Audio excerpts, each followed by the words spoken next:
Chicago School and Red Pen have a solid relationship. So if questions come up to you afterwards, feel free to reach out to Tripti. We would be happy to answer your questions. So I have a lot of information to share, and I want to make sure that it's really what's most useful to you. So as I go along, if there are specific things that you're interested in, feel free to enter the information into the chat box. I know there are a variety of different kinds of participants and attendees, and so your priorities and your curiosities about this question of online learning can be very different. So feel free to let us know what's of most interest to you. I'll try and do a broad sort of swath of what the online learning environment is right now and what our successes have been, and perhaps give you some advice about how to make decisions about what's right for you. Know that we have an online campus, but we also have campuses all around the United States. We have campuses in Chicago, in Washington, D.C., and in Southern California, and in Dallas. So what we have learned about online learning has really been lessons that we've learned not just in the online learning space, but also because of our experience on the ground in the cities. I first started out as a professor in Chicago, and I spent many years there before I moved to the online campus, and we work very closely together as well. And so that's something I'll talk a little bit about as we move along. So let's start at the beginning. What is online learning? At the moment, online learning has developed far beyond its original beginnings in the 1970s, and some of you are probably aware that it started really properly with Open University in the UK. That was the most well-developed version of distance learning. At the moment, it's called online learning because that's what we're using, is the internet to go online, as we call it. But basically, it's learning that takes place at a distance in what we call a virtual classroom, and it uses a variety of methods and technological supports. And what I will tell you we have learned, particularly over the last 5 of our 10 years, is that the best online learning is very interactive. It's not a situation where you feel that you never have a connection with a professor. It's very interactive, it's a very collaborative approach to learning, and it's very focused on student needs. That's quite different to how it began in the 70s, where the focus was really on the content. So a couple of different terms that you'll see used across the field are distance education. It is technically distance education. The fact that we have the internet and that it's the most useful tool for us that helps us come closer together and be interactive, that's why we call it online learning. So you can use the term online, you can use the term distance, you can use the term remote learning, virtual learning. They really all refer to the same thing. Distance education is the oldest term, but depending on where you are and what your context is, you're going to have specific terms for your area. In online learning or distance education, there are 2 very important terms. One is synchronous learning or meetings, and the other is asynchronous. And they really mean at the same time, like we are doing now. This is a synchronous meeting. We are synchronized together in the same time and space, even though it's evening for you and it's morning for me here in Puerto Rico. Asynchronous means at different times. So we're doing the same work, but we're not connected in the same time and space. Those are 2 very important things for you to know and to look for when you're looking at an online learning program and thinking, is this right for me? Is this going to get me to the professional level that I want to get to? Just a quick look at some stats here on online learning. Some of these are the best available as opposed to just the most recent. I wanted to give you some of the most important surveys that have been done over the years. So the Department of Education has been doing some really important research in the US to try and provide students, families with information that they can really use to make decisions. And the reality is that when they were looking in the fall of 2015 at how many students were taking distance education courses of one type or another, they found that more than 6 million students had taken an online course or a distance education course. And that, in fact, was an increase of almost 4% over the previous year.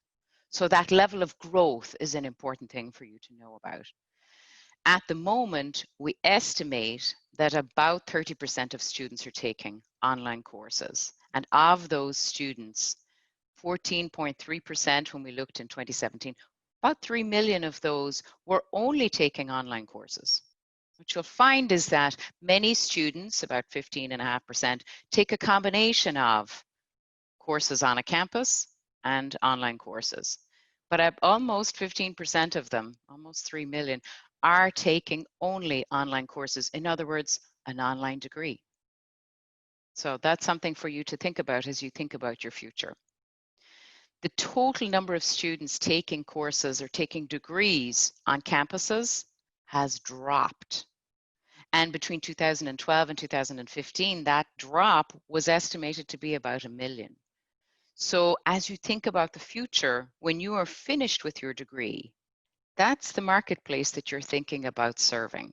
So if you're in a marketplace where over 30% or more by the time you graduate, 40, 50% of your peers have taken online courses, are familiar with online technology, know the latest and the newest technology, that's what you will be competing with. And that's something to think of and keep in mind. A systematic survey of the research between 96 and 2008 identified more than 1,000 studies of online learning. So you can see that the research is really being done, and people are feeling responsible about making sure they define what online learning is and what quality online learning is. And the other thing that's important that the Department of Education is really interested in is examining approach and teaching approach for students in general. And how are students faring compared to their peers who take just campus-based programs?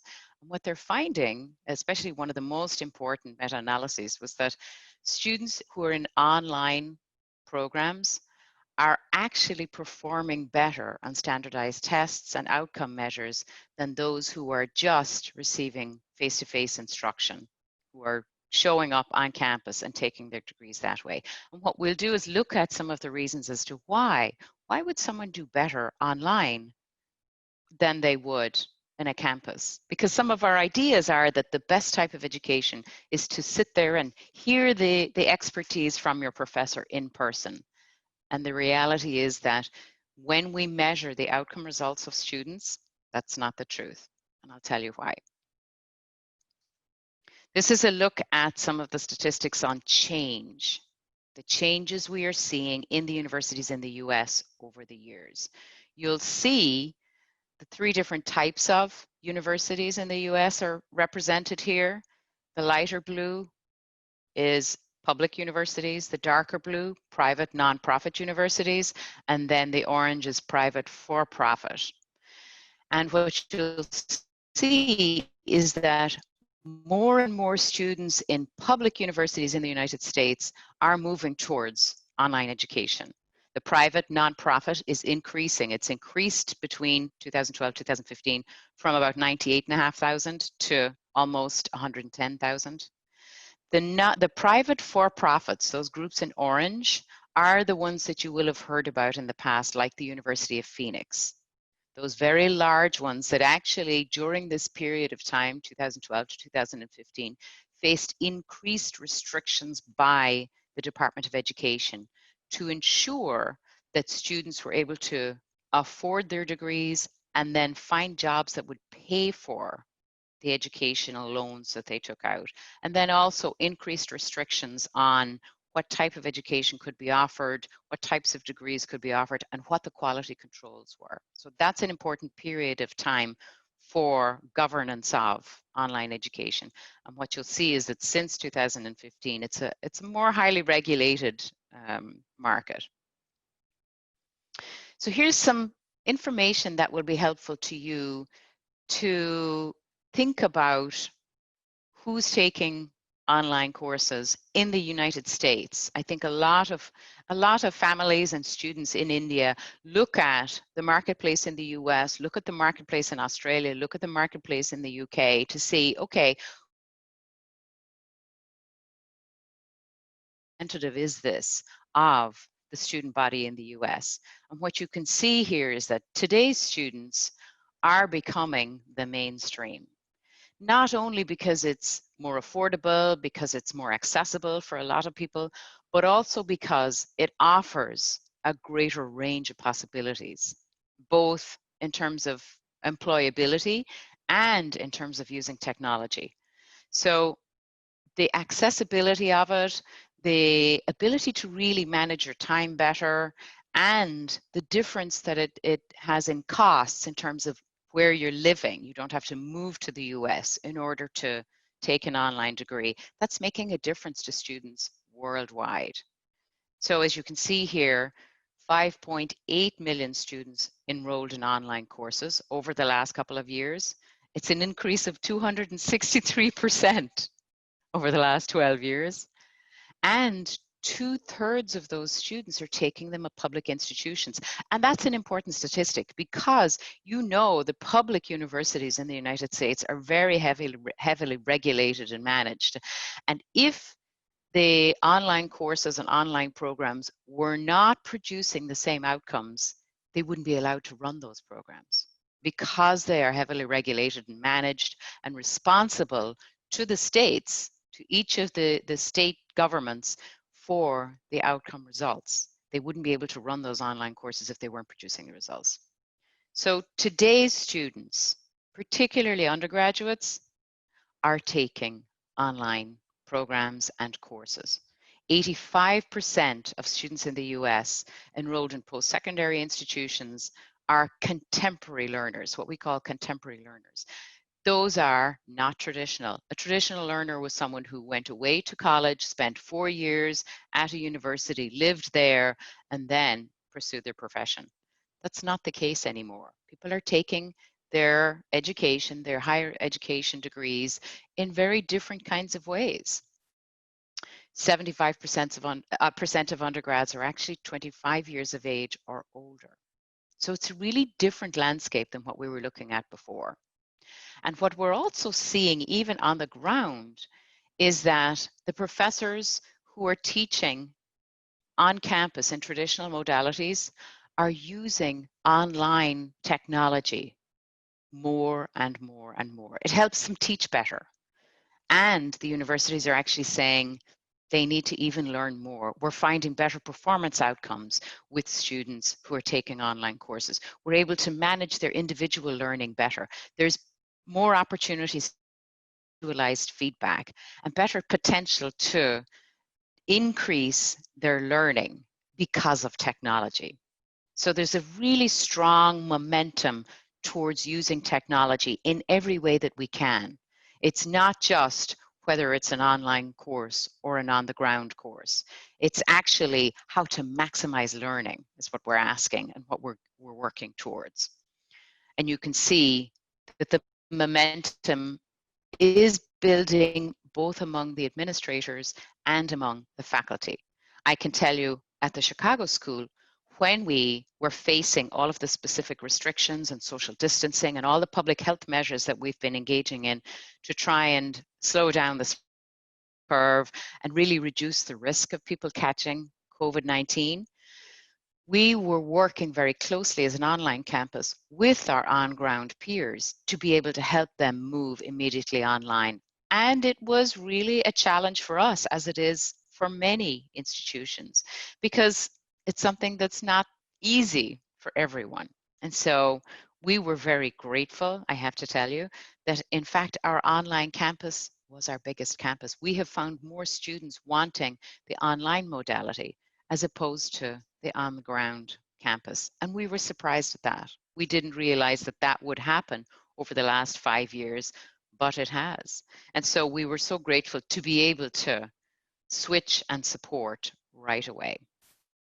So I'm interested to know, if you would enter into the chat box, how many of you have learned something online, have taken a course or learned something, a certificate, or learned something online. Perhaps you would type into the chat box yes or no so that we can get an idea of how many of you have ever tried something online. And perhaps Tripti, you'll tell me how many people are saying yes and how many people are saying no? What kinds of numbers are we looking at, or what kinds of responses are we looking at?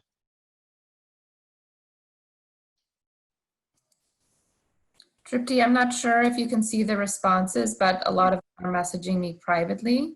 Uh-huh. I have yes, but not certified, yes, yes. No, the majority are yes. Interesting. Okay, that's what I anticipated. Are they still coming in? Yeah, somebody said yes, Coursera, which Mhm. I know you'll talk about is quite different than what we offer. Yes.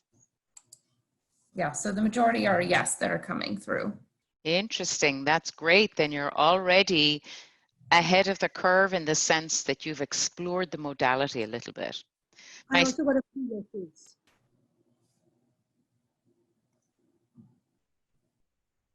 You got a few? Yes, yes. Yes. Oh, you got some too. Great. So my second question then to the participants is, do you remember much of what you learned? That's a question that I often ask students to reflect on, because what I'm finding is that their memorization and their retention of what they learned was different to their experience on the ground. So do you remember what you learned? I would encourage people to type in the chat box for that. And perhaps Sabrina and Tripti will let me know what people are typing. So far we've got one yes, one not quite, one I believe so, one I do, one yes, I still do remember. One most often. Mhm.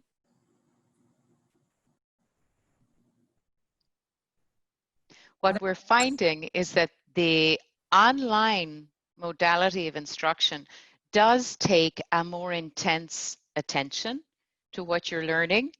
And in fact, the outcomes are showing that students are retaining more because they're so much more focused and more active.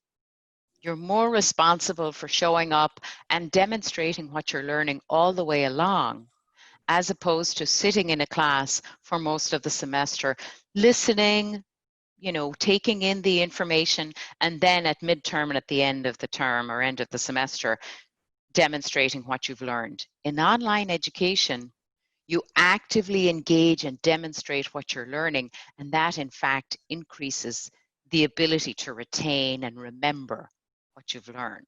It's been a very unexpected but really positive outcome that we found. Dr. Breeda, I wanted to share one response. Someone said, Yes. dropped a few courses when I didn't find it interesting. Okay, and that's related to the Coursera experience as well. When you don't find something interesting, it's very difficult to pay attention. But when you're sitting watching a professor, you can't just say, you know what, this is really boring, I think I'm going to leave. You sit there and say, this is really boring, I hope it becomes more interesting. And that's a challenge. With online education, that the modality and the methods that we use, we really ensure that student engagement, that's what we call it, ensuring that the student is active, that's our top priority. So that's a helpful difference, we'll say, for you to think about between the likes of a MOOC, a very large online course, and a Coursera course, where you're really kind of an anonymous person, versus the way quality online education is done. So here are some of the things that you might imagine are aspects of online learning. For some people, they imagine it's watching a video of a professor lecturing. For other people, they imagine it's listening to a recorded lecture and then reading the PowerPoint slides. For some, you imagine it's talking with a professor through a video conference like this, asking questions, getting your questions answered. For others, that you imagine that you get the material, you read it, and then you answer questions or write essays in response. That's the method that was used back in the 70s. For some folks, you imagine it's doing group discussions, engaging with other people and doing projects online. Some of those collaborative projects can be in real time, like a collaborative immediate group project, or just in writing at different times. And then for some, You imagine that doing online education is more of that individualized thing. You respond to the material and then you get individualized feedback. I will tell you that all of these strategies can be used. And in many high quality online courses, they are all used. So if you can imagine, one component would be watching a video of a professor lecturing, but only for a short period of time. The principle of the TED Talk, you know, the very short lecture so that your attention is maintained. Providing you with PowerPoint slides would be another thing that we would do so that you can follow along and understand the big picture of the concepts and the framework that's being presented. For us, you would talk with a professor through a video conference about the course. You would also receive reading materials and write responses every week so that you're very engaged. In many of our courses, you actually engage in both group discussions online and collaborative group projects. And most importantly, you would receive individual feedback about whether your work is really at the standard it needs to be, so that every faculty member knows you, knows what you look like, knows what your work looks like, and knows what you need, most importantly, in order to develop the skills and attitudes and knowledge to be able to meet the program objectives. Online classes are that the class sizes are small, and that's a major difference between high quality degree programs online versus Coursera or things like that, you know, MOOCs, things like that. Most of our courses are 25 students or under, and oftentimes a course or a class might have only 8 students. You receive real-time feedback on assignments. For example, our faculty respond to students within 48 hours. Always. It's part of their contracts. So that's a very specific type of engaging in education and feedback and instruction that's quite different to what you'd experience on the ground. Oftentimes you wait a week at least to get feedback on a paper. And there are many different kinds of assignments, not just an exam or a term paper or a semester paper. Instruction is very individualized. The course materials are designed to be engaging and not just readings. We use the same kinds of readings that they would use in a traditional course, but then we also use videos, websites, experts who come in and do interviews with us, a wide variety of different things, movies, everything that's available on the internet is used as course material in addition to the research and the high quality theoretical frameworks and documents that have been provided. So you may find that we're using the same textbooks, but then they're also supplemented by this very engaging material. You would be in continuous communication with your faculty member. So you would do a little bit of work every single day, and that's why the learning is much more intense than just going to class on a topic once a week. Your professor knows what you're engaging in, what you really enjoy about the course, and what you really don't enjoy and what you find even more challenging. There's a lot more interaction between students. So you would, in fact, be responding to your peers every week, not just because you feel like it or you feel comfortable or confident in the point that you're going to make in class, but you actually are required to engage with one another, and you're given ways in which to do that, suggestions, ideas, examples, so that you actually get to know your peers much better than you would if you're in a class. I can tell you, when I was in graduate school, I moved to the US for graduate school from Ireland. I didn't talk in class for probably the first year of my master's degree, and then only tentatively during my second year, because in Ireland we don't, you know, raise our hands and talk in class with the professor all the time. We listen to the professor, and the differential between the professor status and the student status was much different to what I experienced in the United States. And I see now with online education that that would really have been useful to me, because engaging in discussion with one another and with the professor increases your learning outcomes. And so I was wishing, when I moved to the US for graduate school in the 90s, I was wishing that this type of instruction was available to me. And this type of responsiveness from this instructor within 48 hours, it's amazing. And then what I'm finding that's really exciting in our programs is that we're using gaming and game theory. We're using virtual reality. We're using augmented reality. All of the latest technology is not just being integrated in terms of entertainment, it's actually being used to help people learn and to measure learning. So that's pretty exciting. So as I was thinking about you and remembering my visit to Mumbai last April and, you know, the kinds of questions students have, I'm very interested to know, you know, what the challenge is for you, what you really need to know. So I thought about a couple of questions that might be on your minds, but I'm very interested to know, you know, where you're at and what would be most useful to you in terms of information. So for some of you, I know you're wondering, when do I go to class? You know, when do I have to be in class? How do I go to class? And I can talk about that. How do I get my course materials? How do I ask a question of my professor? How do they know who I am? Is it self-paced? Is there a specific schedule? How much time am I online? Is it easier than a regular class? You know, do I think I can get through it better? Or is it too easy? Is it substandard? And how do I communicate with other students? So what I thought I would do to illustrate the answers to some of these questions was to show you some of our courses and hopefully answer the questions that way. And if you have a specific question, type it in the chat box and I'll try and answer that as well. And the way in which we engage in online education has actually led to the following results.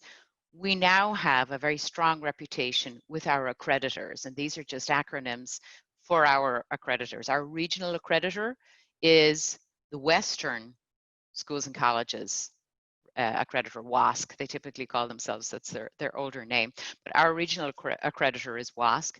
We have programmatic accreditation in psychology, particularly, that I know many of you are familiar with.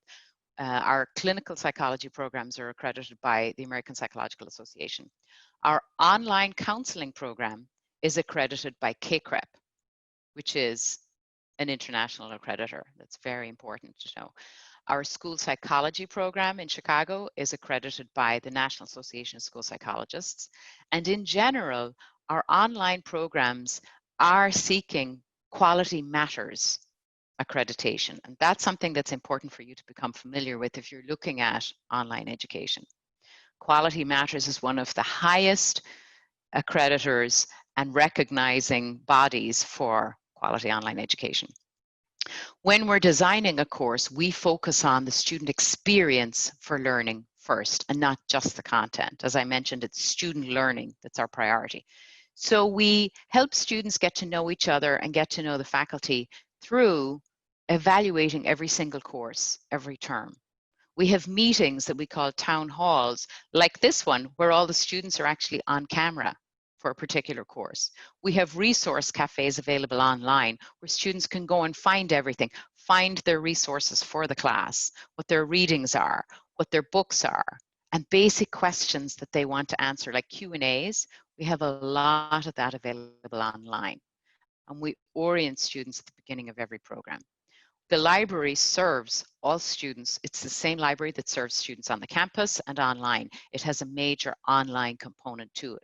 We have a writing center that's actually dedicated to the online campus. The faculty that we use for online are specifically dedicated for online. Some of them have previously taught on campus, but they are ones who are specifically trained and have expertise in online education. An on-ground faculty member can't just switch to online because it would be more convenient for them. They actually have to be qualified. So we hand select every faculty member who teaches online, and they're dedicated to online.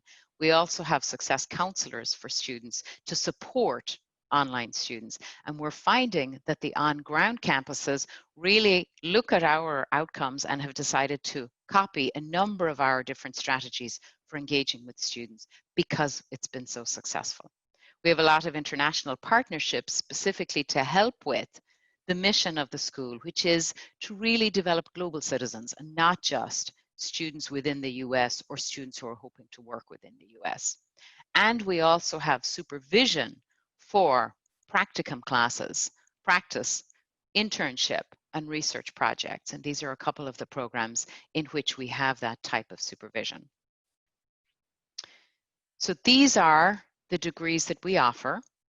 The ones in green are offered online. Many of the courses or programs rather that are listed in green here are offered both on a campus and online. And those are programs that we can talk about later depending on what you're interested in. You'll also be able to find this information from our admissions office, but I'm available to answer any questions you might have. But it's probably a bigger list than you imagined when you look at the disciplines that we offer online. We offer all of these different types of technologies through our courses, but I want to move forward to show you an example of what we're doing. This was a survey that we conducted of our faculty to see what specific technologies are they using. We don't just require them to use our online learning management system. They also explore and keep developing their skills in various different technologies. So Office 365 is an easy and obvious one. A lot of them use Skype to connect with students, but these are very exciting tools that different faculty are using to enhance learning and strategies for teaching. They're using Snagit, they're using Photoshop, they're using Prezi and Sway, Screencast-O-Matic, Captivate, Sound Booth. It's pretty exciting to see what the faculty are doing. All right, so let's get to a couple of examples. So Innoved Tech is a website that's available to you from our director of our educational technology department. We actually have a department that's solely dedicated to that. And in fact, the director is a graduate of ours. And then I'll show you his website. And then I'll also show you 4 examples of courses and resource cafes. I'm going to show you a course that I was involved in. It's called Education Beyond Borders. And it was a course that took students to Tokyo for 10 days, but it was an online course that lasted 7.5 weeks. The Forensic Connection is what we call a resource cafe, where students go in and find the information that they need above and beyond the courses. An Academic Assembly where faculty were engaging in their learning. We really emphasize that faculty must continue learning and enjoying how to teach online. And we did it across all of our campuses. And then a website that shows international healthcare policy. So let me move to those examples. So this is an example of what a course looks like. When you go and open your computer and you're an online student, once you log in to our secure site, this would be an example of what your course looks like. And you can see here where you would meet your instructor. We had actually 4 instructors for this particular course. Your readings would be available here. Disclosures about access to the course. We're very strict about confidentiality, following the regulations and laws within the US about the confidentiality of your work, your information, and ensuring that you are who you say we are and that it's you who's completing the work. We know all of our students very well. The modules are what contains the assignments and the content. We have PowerPoints, we have various different ways of presenting information. It's not just a lecture that you have to sit and watch. We really show the students what the goals are, what are their learning outcomes, where do we want you to be in terms of skills and knowledge by the time you're finished. And we find that's very important so that a student can take responsibility for their own learning. Important course resources. It's not just a book. And the syllabus that you typically get in every course, it's the contract with the university, really. Your technology requirements, what will help you, like the stable Wi-Fi, what you need before you start the course. And then, of course, help, because we all know with technology, it's great when it works well, it's not so great when it doesn't work well. And we have a lot of support available for when things aren't going right. And we find that the amount of connection we make within the first 2 courses, the first 2 weeks of a course, that connection with the student, every individual student, is essential to moving forward.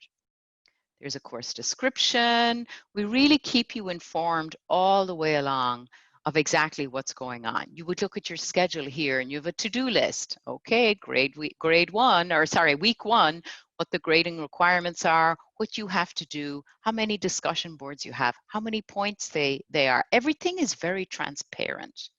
You'll see a video from our president for that course. And over here on the left-hand side, important resources, all of the different components that you saw there on the main site with some added pieces. There's a grading sheet so that you can see every minute of every day exactly where you stand in the course. The people in the course, I can't show this to you because it's confidential, but you would see a picture of everyone in your course, who those folks are, a little introduction about each person. Collaborative projects, we had group projects that we were providing in this course. And you can go straight to your assignments without having to wade through the syllabus. You can go straight there and see what the expectations are. You can see what the announcements are, and there are announcements during every course. So that's an example of a course and what the website looks like for you. And you can see there's a variety of different ways in which you would work on the course, a lot of different supports available for you. There are quizzes here, various different interesting sites that are available, any files. If you want to, for example, just find all of the documents that were uploaded and articles that we would have uploaded virtually, you can go straight to those. This Smart Thinking link is actually for tutoring. If you feel like your written work, you're not comfortable with the way you write papers or write your discussion board posts, you go there for some tutoring with the program. So there's a lot more support available to you every day during an online course. Another example I wanted to show you is this resource cafe. It's literally a virtual cafe. And here you can see a way to meet the faculty across the whole forensic psychology program, for example. Different student resources, different programs available, a research resource, and what the APA style manual is all about. The Career Center is here, professional development, adding to your skills, tracking your progress. The calendar is available to you. And then this very important information about licensure. If you were looking for licensure, trying to get licensed as a forensic psychologist within the US, these are all the links that are important to you. You wouldn't have to wait to make an appointment with your faculty member. You would look at all of this information and also email your faculty member and say, I really have some questions about this topic, and you'd get a meeting. You wouldn't have to wait a week. You would know when your department chair, for example, Dr. Leila Jadal, when she's available, and she would have virtual office hours available every week that you could just pop in online like this and say, I have these 3 questions, because it's a time in the schedule that you would know she's available. And again, there are a variety of different other, when you look behind the scenes, there are a variety of other resources available. And there's a research forum, for example, especially for that department. Have you a question? You connect with the student support personnel. This is an example of what the faculty were learning. We spent 2 weeks in a course ourselves to learn about the latest technology. And the important piece on this page, I'll just make it a little bit bigger here because I think the font may be small. The important piece to show you on this page was the different types of technology. Padlet was one that we were learning and we wanted all the faculty to learn. ThingLink is another one. Canvas is the learning management system we use. Flipgrid, Quizlet, Kahoot. Kahoot is a game application that you use in learning. Flashcards, H5P, developing infographics, Prezi, Sketchboard. This is just to tell you how many different fun applications we are teaching our faculty in terms of learning how to teach online well. And let me see, I think I have one more. This is what announcements look like. Every online course has announcements. This is a course in our public health program, and I wanted to show you this one because this course is taught by Dr. Mudita Dave, who is from India. She's a full-time faculty member in our public health program. She teaches a master's in public health. She earned her PhD at the University of Illinois, Chicago, and she now teaches for us online. She lives in Illinois, and she has a relationship with a public health institute in India, and she co-teaches this course with a faculty member, Dr. Soman Saha, from India. They co-teach it online together so that we can have a public health course that really addresses global health. And so from Dr. Saha, we get the perspective on what's happening on the ground.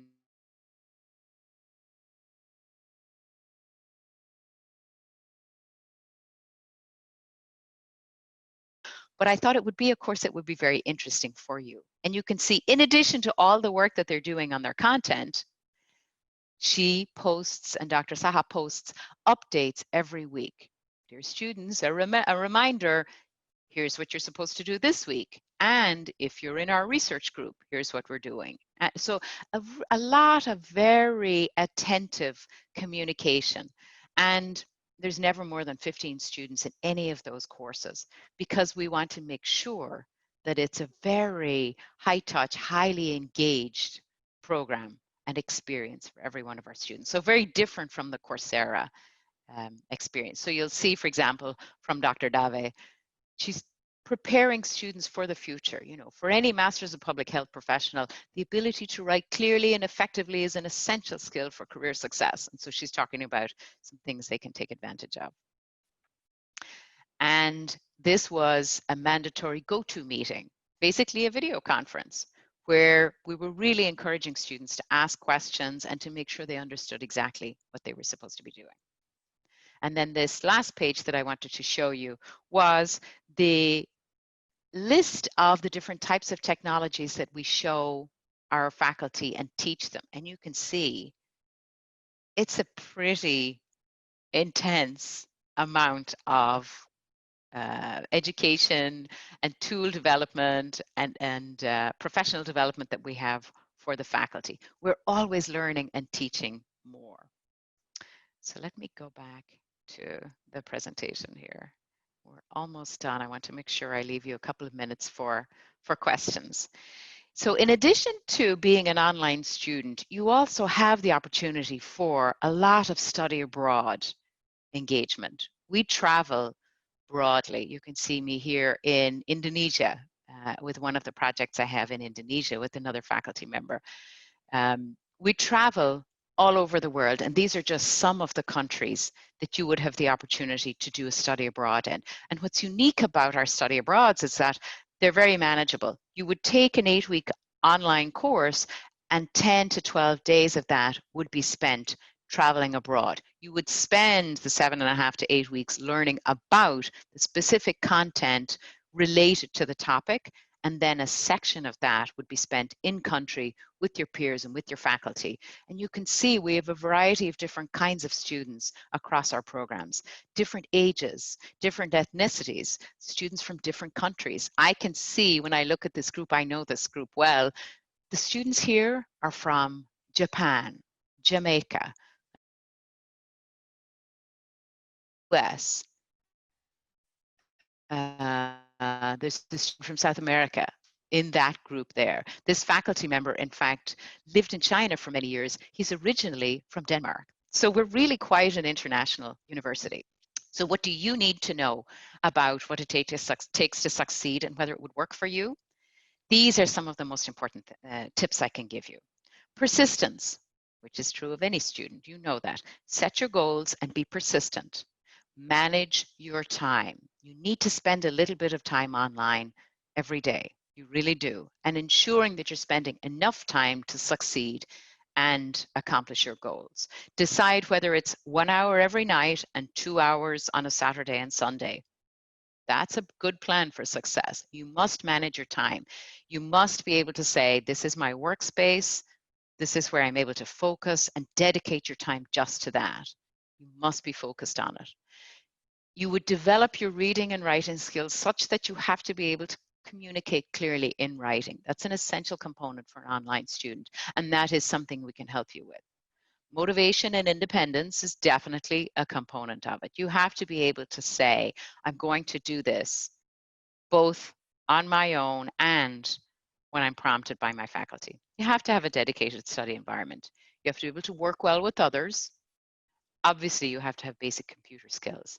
And you have to enjoy planning and problem solving. As we all know, problems happen with technology. It just happens. But engaging in it as a new learning experience is the way that will get you through. You have to be open-minded and flexible because this is being on the cutting edge. If you've got those characteristics, you'll be able to do it. You'll be able to be successful. When you're choosing an online program, whether it's the Chicago School or somewhere else, I will tell you, one of the most important things is to ensure that the university is regionally accredited. I can't emphasize that enough. Just because someone is offering an online program does not mean that it's the same quality. Being regionally accredited is what manages the quality. You must make sure that the faculty are experts in their fields. It's the same qualification for a faculty member to teach on the ground, and that's what we do. They must have experience with online programming. Just because a university decides that they're going online, it doesn't really translate to excellence online just because they're good on the ground. And so they really have to have experience and do it properly. The entry requirements for the degree should be the same as the on-ground degree because you want the same quality of degree. You must be the same quality of entrant. Different types of programmatic accreditation that are very important to us and we're able to accomplish both on the ground and online, as I mentioned, are the American Psychological Association, CACREP, CALE, CCNE. These are specific accreditations for programs in psychology, counseling, education, nursing. Look for that programmatic accreditation and ask a university what their programmatic accreditation is or what they're seeking. And beware of copycat names. I think you're probably familiar with some of that. Something that looks like a Harvard, but not quite. Just because it has the same components in its name doesn't mean it's the same thing. Look for the accreditation, definitely. If they don't have a physical university address, that's a red flag. They must have a physical university address where their offices are managed out of. If they don't have an extensive description of what their library services are, that's suspect for me. If they don't have student support, that's suspect. It's all about student engagement. And if the degree process seems too simple or too easy, then it is. It's not easy to get a degree, a proper degree. It should look like there are plenty of hurdles that you have to overcome in order to get there. It's a degree. So is it here to stay or is it just flavor of the month, a flash in the pan? I am here to tell you it is here to stay. The Sloan Consortium has produced a very useful, helpful distance education enrollment report in 2017, and they haven't done anything as comprehensive since that, but I would say to you, if you're really looking at the future of online education, it's an excellent report. And then I included a link to an article that I wrote with one of my faculty members about online learning that really looks at not just the educational component, but also the employment component. Where are you going after this? And will online learning serve you well for your career prospects? I added just 3 little guides for you as well, or resources that might help you. One is a guide to colleges. Online colleges particularly, and some of the best online colleges. You need to be informed. But I really like this student guide, Learn How to Become. It's a really nice, straightforward, direct guide on success for online students. I really thought it was practical and I think you'll like it. And then 2 links to our university, the Chicago School, just in general, so that you can understand where I come from, where I'm working. I've been working at the Chicago School for almost 13 years. And so that should tell you something about what I believe about what we're doing and how we've been working for students. Originally, I have to tell you, I was a high school teacher in Ireland before I went to the US for graduate school in psychology. So education is in my bones. It's what was my first degree. And then the admissions, international admissions office that Sabrina Bahir is here to represent is included here as well. So I'll pass it over maybe to Sabrina for any comments that she might like to add about the Chicago School or about the process when you're an international student? Over to you, Sabrina. Hi, good evening, everyone. It's so good to be here with you. I'm in the US, in the Chicago area, and I oversee international admissions for all of our campuses. And Breeda, before I talk a little bit about that, we do have some questions. Do you mind if I share them with you now? I put myself on mute. Absolutely. Please go ahead. Wonderful. And also, I wanted to let you and everyone know that I put all of those links in the chat box. So any of the links that you saw in the last slide from Dr. Breeda are now in the chat box for you to just directly click on. Great.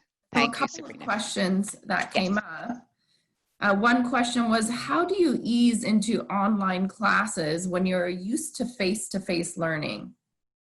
So that's a great question. You take one at a time. And we do that in our online programs. We only allow students to take one course at a time because the learning is quite intense. And so take one course at a time, do a little every day, and have a meeting with your professor right at the beginning and with your student support folks and let them know, I have never taken an online course before, and these are the things I'm concerned about. And what I found our students do is that they actually contact the professor even before the first day. You get your books in advance and you start your reading in advance and you let your professor and you let the department staff know what you're nervous about, what you're concerned about, because they will have heard those concerns from other students. And remember, they had to get used to online learning as well themselves. And so they'll be able to ask specific questions that can guide you towards success. So one course at a time, and communicate and let folks know what it is you need in terms of support, what you're worried about, and when you encounter an obstacle, it's really important to communicate. It's very different to the logistic support that you have on the ground, which is really not as much at all. You always have someone to talk to. You can do it through email. You can do it through Zoom. You'll find that the faculty and the staff are available in multiple modalities. You could send a text message. There are a lot, and they'll show you how you can do that. Perfect. And it's also, I just want to point out that it's also really encouraged. And yes, for some cultures, it's not considered necessarily appropriate to have such close communication or direct relationship with their professor. But at the Chicago School, we are the opposite, where it's really important to your welfare and success in the program that you not only be responsive to the department faculty members, but that we encourage you to come to our faculty with your questions so that you feel supported and engaged throughout the program. Another question we received is online degree as expensive as studying on campus? Very good question. It's not as expensive in the sense that you don't have to pay for moving to the United States and pay for living in the United States. The tuition is the same because we have the same standard of faculty. We pay our faculty the same, and our online faculty work even harder because they're on all the time. So they work even harder than our on-ground faculty. Your tuition is the same, but your costs of living are dramatically different. And your degree will say that it's from the Chicago School of Professional Psychology. It won't necessarily say it's from the online campus because the curriculum is exactly the same. And so that's the major difference. Thank you. Another critical question that came up was, do I qualify for OPT if I do an online degree program? That's a great question. So it would depend on where you want to do your OPT or optional practical training. Sabrina, you might want to weigh in on this one as well as our international person. You can engage in optional practical training, but it's not required for you to do it in the US because you're an international student. So it would very much depend on the program. If you are doing a counseling degree, it's a required component of the program, and because we have an on-ground program, that will be something that we would organize through the department. So for OPT, for optional practical training, I would say that's something that you really want to talk with us about in terms of the details of what you're interested in terms of a specific program, because what guides all of that is where you want to work when you're done. So that's a very individualized question. Sabrina, anything you would add on that one? I would also add that if you are currently pursuing an online degree with us, or if you start an online degree with us that is also offered at one of our US campuses, there's also potential for you to transfer to a US campus if you want that experience of both online and a US experience, and to do your OPT in the US. And that would, of course, require you to go through the visa process. So you have to take that into consideration as well in terms of costs, because you would have to have your financial documents to receive your Form I-20, and then in turn go through the visa interview process. And then assuming your visa is approved, then you would come to the US and continue the program and the OPT requirement component. Thank you, Sabrina. My pleasure. Another question, how long do the most popular online courses tend to be? Generally, they're actually about the same amount of time as an on-ground degree. So, for example, if you're doing a Master's of Public Health or a Master's in Counseling, depending on how much time you spend in your experience, it will take you 2+ years. Your first year in coursework, and then your second year as the combination of coursework and practice. Because you're taking one course at a time, you're taking one course for 7.5 weeks, another course for the next 7.5 weeks, you actually end up having 2 courses taken within the traditional on-ground semester. Every term in online is set up so that it's half a semester long, so that you end up on par with your on-ground peers. For some students, they have other responsibilities and they want to be able to stretch it out in terms of being a part-time student. But typically, it should take you about the same length of time it'll take you on the ground. Depends on the pace that you take. We prefer that students be continuously enrolled because of the commitment involved. It's easier to continue committing yourself to doing some work every night and some work on the weekend and that dedicated time, as opposed to taking a break and trying to get back into it. So a master's can take you anywhere between 1 year and 3 years, depending on the degree requirements, depending on your pace, and whether there's a practical training component. PhD can take you anywhere from 3 years to 7 years, depending on what you come in with, if it's a postmaster's doctorate, if it's a postbachelor's doctorate, and if there are training requirements in addition. And then, of course, how long it takes you to conduct your research. So they're depending on the situation, there are varying different experiences. I would also add that there are options for full-time or part-time depending on the program. So let's say that you have particular family obligations and you need to have a better balance for yourself, that there is that flexibility. So the length of the program will depend on whether you're full-time or part-time status with the program. And we have plenty of people who do both. And for on-ground, you don't have the part-time option. So that's something to consider as well.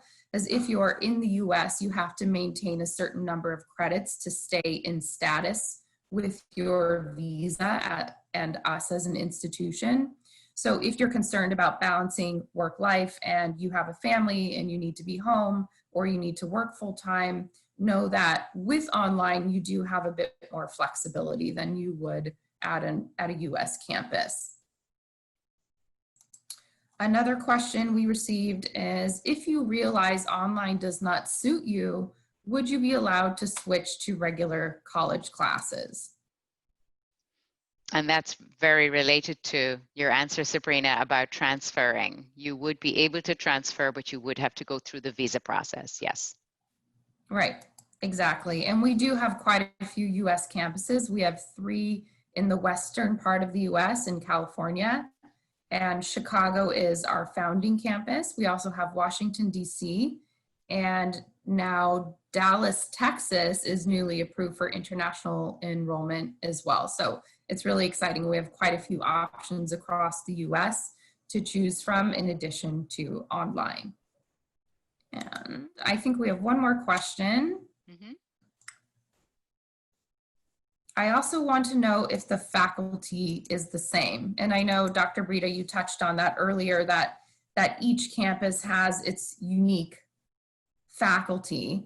And for online, that's no different. And faculty for online specialize in online modality, which I think is really critical versus faculty who are teaching in a more traditional setting on ground with frontal learning or a traditional classroom environment. That our faculty for online are different and are trained, as Dr. Breeda showed you in the presentation, specifically for online teaching and learning. I will add to that, Sabrina, that I started at the Chicago School as a faculty member, a full-time faculty member in the Department of School Psychology. And I worked as a school psychology faculty member in Chicago for a number of years, and then became the Dean of Academic Affairs in Chicago before switching to online. And I was the department chair of international psychology in online before then becoming the Dean of Academic Affairs in online, and then associate campus dean. And what I will tell you I did over the last number of years is that I recruited some of the best faculty from Chicago, because I could see they had incorporated technology into their learning, into their courses, into their teaching much better than any of the other faculty had. So unique to the online campus is that I have worked with these people for a long time and recruited a number of them from on ground. So they're actually additionally qualified faculty. And then over the years, I have basically recruited some of the best faculty and department chairs from around the country who had expertise in online. But most faculty that I'm working with originally taught on ground and face-to-face or presential courses, and they themselves took their degrees. A number of them, or most of them, took their degrees on ground. What we're finding now as time goes on is that now we're recruiting new graduates who took their degrees online, because their experiences as students really inform our programs. But as Sabrina said, they're actually higher qualified in teaching than the typical faculty member. The typical professor doesn't get much training in how to teach. Online faculty do, and that's a big difference. Thank you, Dr. Breeda. We also have a question about global partnerships. Someone asked, global partnerships, how does that work in practice? So global partnerships are an added component to the university, whereby faculty can engage in collaborations, projects with faculty abroad. For example, I travel to Indonesia typically, in fact, I should be there next week. I travel to Indonesia once a year to work with a university in Indonesia on developing their school guidance counseling program.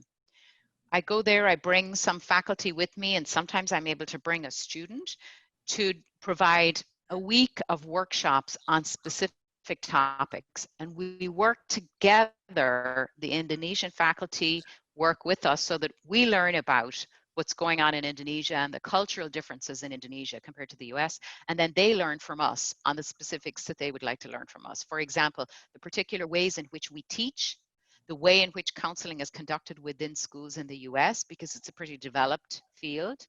I'm originally a school psychologist with expertise in specific areas like emergency management, school crisis prevention, bullying prevention, those types of topics, counseling, emotional learning.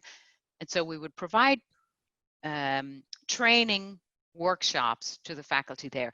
That's a global partnership where we learn from one another, and we're able to provide faculty with increased learning and expertise. It's important to us that our faculty continue to update their knowledge, not just about practice and research in the US, but also worldwide. In India, it's the same thing. Dr. Dave travels to India to be able to understand the new developments in public health in India, because the challenges that you face in India are different to, and the solutions you come up with in India are different to the solutions that we have in the US. And it's very important for the development of the field for us to learn from one another. And so she has a partnership with a university there in India. I also have a relationship with one of the faculty members in the Tata Institute for Social Sciences, and I'm working with Apnishala, a social emotional learning foundation that's in public schools in Mumbai, that's really developing social emotional learning programs for children. And what we do through these partnerships is learn from one another and contribute to the development of the field and contribute to what's needed in our communities. And so it's a great opportunity for students to, really invest in their global citizenship, really invest in their own skills so that they can really get the career they really want. And then for our faculty to be relevant outside of the US, because as we know, that's really what's most effective. And, in terms of our values as a university, it's what we see as the future: collaboration, working together, solving the world's problems together. And goodness knows that's something we really are needing to do right now at this time of coronavirus. Absolutely. Thank you, Dr. Breeda. There were a few admissions related questions. I want to make sure I honor everyone's time. I know we've been on the call for a bit now, but I'll share just a few pieces of information, and most importantly, I'll share my contact information. And if you are interested in knowing more about the Chicago School and our application process, whether it's for an online degree program or a program in the US, you are welcome to contact me directly through email or WhatsApp or text or any modality that works for you. I'm happy to connect with you one-on-one after this presentation. So just a few things. Dr. Sabrina, would you like me to stop sharing my screen so that you can do that? Or are you okay with what would you like? Can you see mine on the screen right now? No, I think I have to stop sharing so that you can. So stop there you go. sharing yours. Yeah. That's yours. Yeah. Okay, perfect. Thank you. As Dr. Breeda mentioned, we have quite a few online degree programs that do overlap with on-ground programs, and I would encourage you to take a look at our website to explore those programs further. In terms of application process, each program has specific requirements, such as an essay tailored to that particular program of interest. You're going to be required to submit a resume or a CV. Most programs require 3 letters of recommendation, and depending on where your degree was obtained, you may be required to provide a course-by-course transcript evaluation. And I'll share more of that one-on-one with you should you be interested in applying with us. Since you are native English speakers, TOEFL or IELTS is not required for you, and the GRE is not required for most of our programs.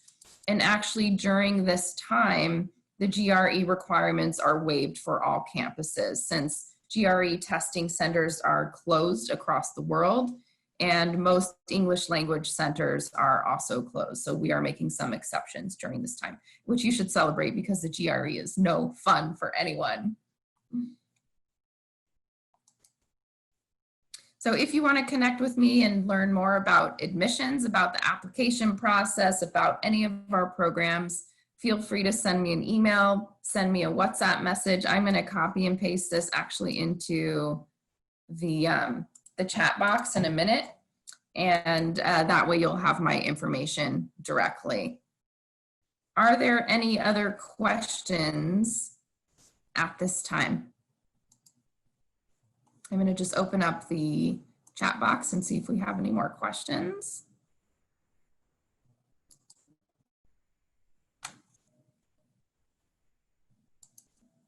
I don't see any other questions. Tripti, did you have any last minute questions or want to do any wrap up with the group? I think questions have been answered. I mean, there's so much clarity, Dr. Breeda, that we have now gained.